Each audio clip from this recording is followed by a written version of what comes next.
opportunity to send Washington, D.C. a message that we've had enough. We're sick of the lies. We're sick of watching the American dream be sent abroad to far-off lands. And Sheriff, you touched on this. You said it as well as I've ever said it. I'm sick of turning on the TV and saying, and watching these guys, they're supposed to be reporting the news, and they're saying, it's disgraceful, it's racist that we say America first. Oh my God. No, it's not. We're spending American taxpayer dollars. They're more concerned about the feelings of people in far-off lands who hate our guts, who hate our freedom, who hate our religion, who would push a button and wipe us off the face of the earth. They're more concerned about those people's feelings than they are about the safety and well-being of Americans, our children, our grandchildren, our loved ones, and that too has got to stop.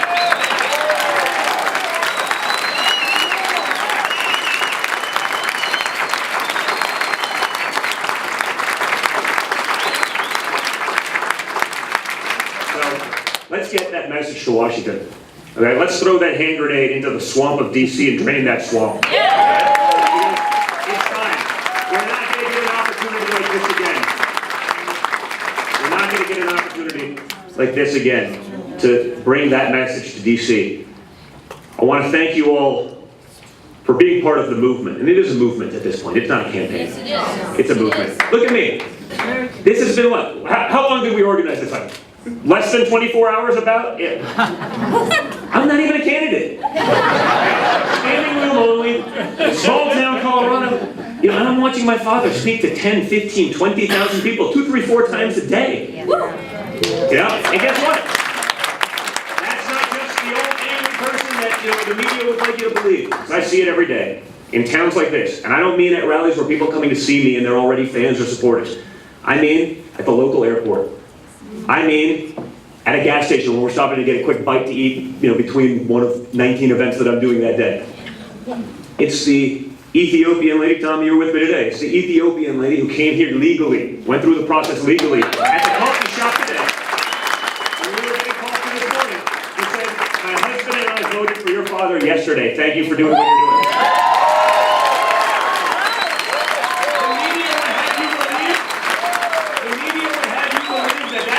Doesn't exist. But they do. And there's a lot of them. And I see them time and time again. I see the lifelong Democrats that come up to me and say, hey, listen, all over the country, whether they're union or not, we know the union bosses have been paid for. We've been lifelong Democrats for X, Y, Z, and we're voting for your dad because, man, we're sick of the lies. We're sick of the corruption. We're sick of the fraud. We're sick of the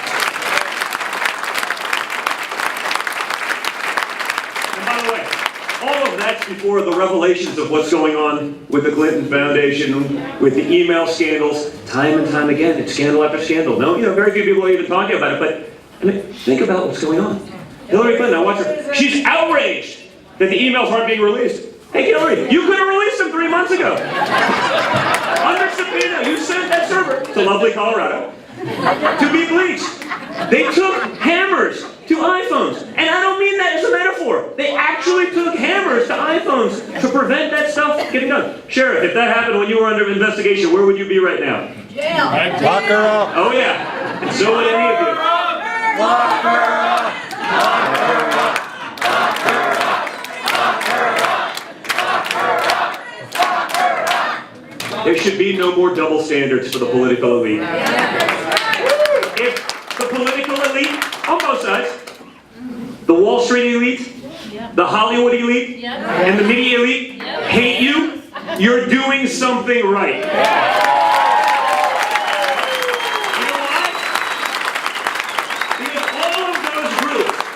all of those groups have done really well and gotten really rich, while the rest of America hasn't seen an effective pay raise in 20 years. Guess what? Hillary Clinton, ask your friends. I'm sure there may be one of you must have a friend that's supporting Hillary Clinton.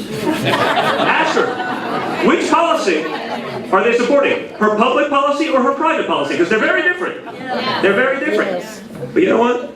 I hear about a lifetime of service from the Clintons. I know a lot of public servants, whether it be the sheriff, whether it be Mark, whether it be dozens of my other friends. They're public servants, but none of them are worth $250 million, amazingly. How did that happen? How did that happen? So if you're asking them which policy they believe in, guess what, guys? It's probably that private policy, because that's how they got rich. peddling influence, selling out America, selling America's interests. After Bill Clinton gives a speech to the Russians, she sells 20% of U.S. uranium. U.S. uranium! To the Soviets, signed off by the State Department while she's there. You can't make this stuff up. You can't make this stuff up. This is like a movie about a banana republic, but it's happening in our own backyards. But you guys have the ability to stop it. So I want to thank you all for being a part of the movement.